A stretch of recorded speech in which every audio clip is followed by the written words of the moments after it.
Now we're going to talk about the regulation of gene expression. We had seen how gene expresses itself. It has to be regulated because every time the cell is not going to produce whatever information in the terms of genes it is having in the form of proteins or polypeptides. Every time the cell is not going to need all the polypeptides which are encoded in the DNA. So according to the requirement, the particular gene expresses itself, and there are certain regulatory mechanisms which are acting upon that particular gene so that the expression is regulated well in accord with the conditions in which the cell is present. Now what does that mean? We will get to know that it is simple that a gene cannot be producing its product or cannot be expressing itself all the time within the cell. It will express itself depending on the requirement, alright, because this is totally a biochemical process which is going to need the protein or the polypeptide working as an enzyme, and that has to be coming from the gene which produces it. So that gene needs to be regulated. It is to be taken well care of that whatever is being produced is according to the requirement, not unnecessarily, because you know biological products, this entire biological world is very stingy in production. Nothing is waste in this world. So the cell cannot afford to waste its products, and the gene has to be regulated. It is just like if you are sitting in a room, in a dark room, so you just put on the light whenever it is required. You would seek the light whenever it is required, otherwise it would be electricity wastage. So whenever it is not required, you will simply switch off the light. So there are certain switching on and off mechanisms within the DNA system as well, so that wastage is avoided. Now what are those regulations? We will see one regulation at one level, but we need to know how many types are there in which a gene can be regulated. So the first type of regulation is at transcriptional level. Now what is transcription? You know that it is the converting or taking up the information from the gene and getting mRNA that has that information. So it can be stopped or regulated at that very stage. The second stage is that the transfer of let it be at transcription level. The second stage would be transcription gives rise to messenger RNA, right? But that messenger RNA usually comes from the precursor of RNA. So supposedly it is a eukaryotic cell. You can check the regulation by this process, that at the level of splicing and processing of RNA to mRNA, it can be regulated. The third step is once this mRNA has been formed, its transfer outside the nucleus can be controlled. So it can be regulated at that level also. So transfer of mRNA out from nucleus is yet another stage where regulatory activity can take place. Let that mRNA not come out of nucleus. How can you produce the protein out of it? And last one is that proteins are being produced by a process known as translation. So regulate that translation.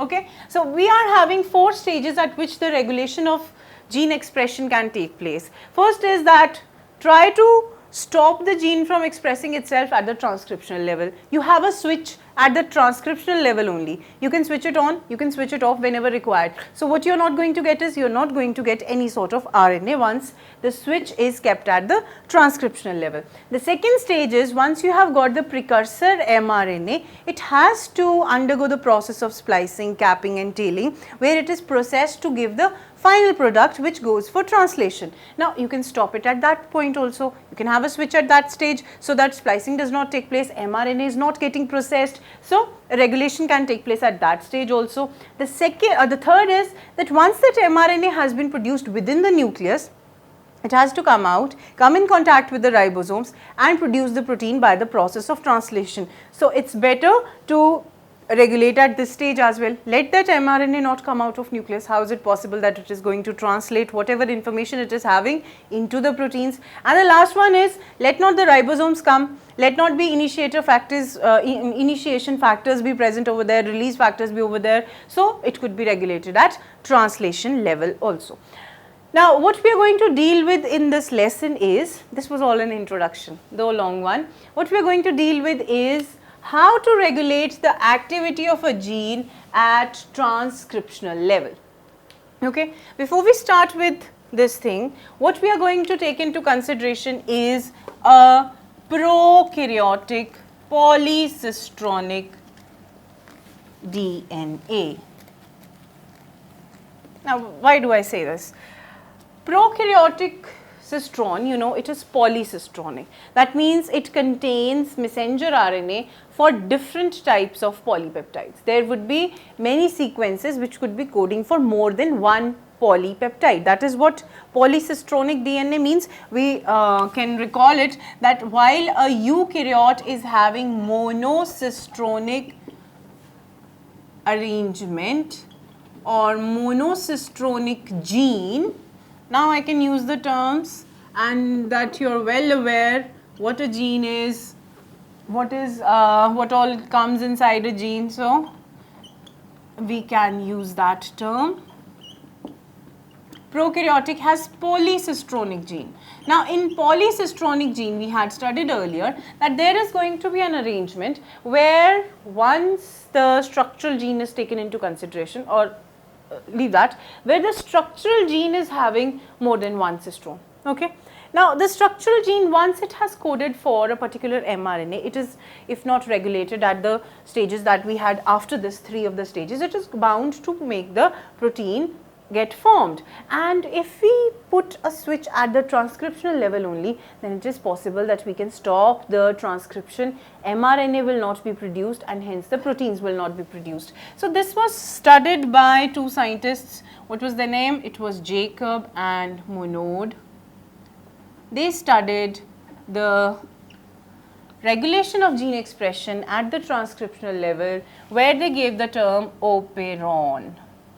Remember this, we are talking about E. coli over here, okay. We are taking a prokaryotic cell. Operon is the arrangement of genes where we have these components. There would be a series which would be known as promoter, of course, it is there. Then we have a terminator, of course it would be there. Within it would be flanked the structural gene.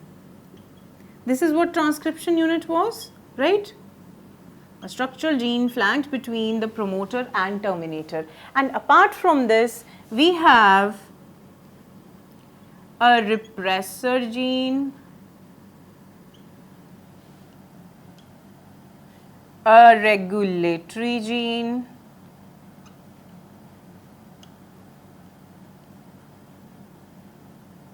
and an operator gene.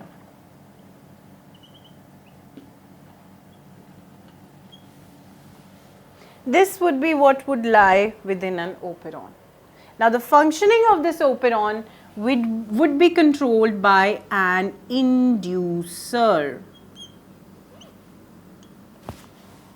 What we are taking into consideration, what was taken into consideration by Jacob and Monod was lactose acting as an operator. Lactose is what? Lactose is milk sugar. Now, supposedly your bacteria is kept within the lactose. It has certain enzymes for breaking up this lactose, for the digestion of this lactose. Supposedly lactose is not present in the system. Why would the bacteria need those enzymes? You're getting my point?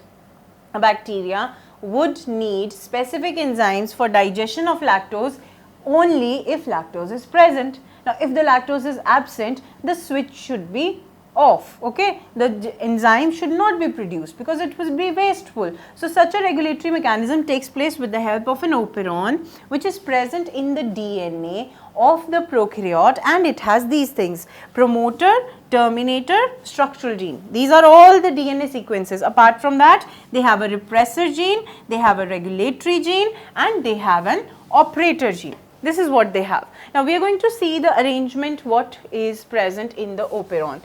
In the structural gene of the lac operon. Now, why do I use the term lac operon? Because lac stands for lactose. Now, this lac operon has 3 specific genes because it is polycistronic. We have a Z gene, we have a Y gene, and we have and A gene. Z codes for the enzyme beta galactosidase. Once the Z produces mRNA, after translation, beta galactosidase would be produced. This Y produces permease. Permease is also an enzyme which allows the entry of lactose and beta galactosidase inside the cell, and then we have trans-acetylase. Trans-acetylase would bring about acetylation of lactose and helps in its digestion. So, these are the three genes or parts of the structural gene which would code respectively for each of these enzymes. That forms the structural gene. Now, you know that structural gene is always flanked between the promoter. So, we are going to have a sequence that will be promoter sequence.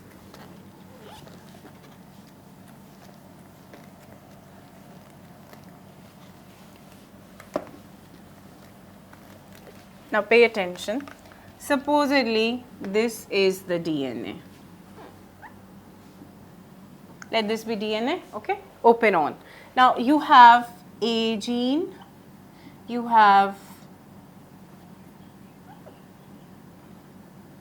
Y gene, you have Z gene. So we have Z, Y and A. These are the genes coding for what I had written over there. Respectively, Z codes for beta galactosidase, Y for permease and A for trans-acetylase. Now this is the structural gene. It has a promoter sequence as well. So here lies the promoter. P stands for promoter. Now why I have left this space? Because over here we have an operator gene. Okay, the operator lies between the promoter and the structural gene, and hence it continues further. We are not taking that into consideration though. So this is the operator. Okay, then we have an I gene which is responsible for producing the repressor, and here we are going to have P and whatever you want to name. So we have an I gene which produces a repressor. We have an O gene which is operator gene. We have the rest of structural gene. Now this O is going to act as a switch. Someone will come and switch off this O so that next transcription does not take place. Certainly this gene is going to produce mRNA, that mRNA would produce the proteins further. What happens is I produces a repressor mRNA. This is on every time. This is the main switchboard, you can make it out. So this repressor mRNA after translation produces a repressor. Let this be repressor, or rather I am going to represent it by a box. This is the repressor. Pardon me. Repressor. Okay. Now this repressor that is produced in the absence of lactose. Now lactose acts as inducer. When lactose is absent, this repressor is produced every time it goes to the operator, stops the transcription.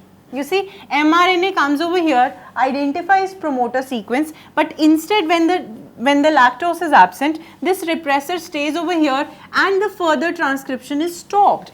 The RNA polymerase that comes over here cannot move further because the repressor has joined with the operator and switched off the rest part of the operon. So you are not going to get any mRNA being produced. No mRNA would be produced because RNA polymerase cannot go further due to the presence of repressor being attached to the operator gene. So this operator gene is a switch. Okay. Now what will happen when lactose comes and binds with repressor? In the case of presence of lactose, now the cell is being provided with the lactose that is to be digested. Now this lactose for some time would combine with repressor. Repressor has bound to lactose, so it cannot go to operator. Now this operator is not working. The RNA polymerase that comes and joins at promoter can move further and further and further every time, produce the primary transcript that would be produced over here. Here we have the primary transcript. Alright, it produces beta galactosidase later on. One produces permease and other produces transacetylase. So when the lactose, the inducer comes into the scenario, or for what all these things were to be made, it comes, certainly these enzymes are being formed. So you can see how apt this regulatory mechanism is, that when lactose is absent, the gene is going to stay switched off. It is not going to produce mRNA at all, with the agency of repressor, which gets produced and goes and joins with the operator. But as soon as lactose comes into the scene, it takes over repressor, or you can say that it binds with the repressor. Repressor is not able to go to the operator. Operator does not have repressor. Now it easily allows the mRNA to move further, and not mRNA, RNA polymerase. It easily allows the RNA polymerase that has identified the promoter to move further and produce the mRNA required for these specific enzymes. Otherwise, what was the case? Operator was not letting the RNA polymerase move further because the repressor had joined over here and the operon was switched off. Okay, so this is what is lac operon all about. This is a little bit tricky.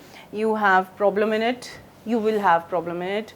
Most of the students have problem in it, but don't get worried. It is very simple. It is just like a switch. One switch is working. If it's not present, switch is off until and unless you don't need these enzymes, you don't need the light in room for reading, you're not going to switch it on. But in case you have a book, now you can read it. That way lactose has come into the scene, it is required, then the switch would be put on. Then there is no need to switch off the operon. So this is what lac operon is all about, how regulation takes place at transcriptional level. So this is a type of negative regulation. Remember it, this type of regulation is a negative regulation. There is another type of regulation, that is positive regulation, and it is repressible types. This was inducible types. Other one is repressible types, that the repressor would be non-functional, but due to the presence of what is required, the repressor will become functional and switch off whatever is required. That is not part of your syllabus. What you have to pay attention is over here, and I hope you have understood what all we seek to learn in this topic.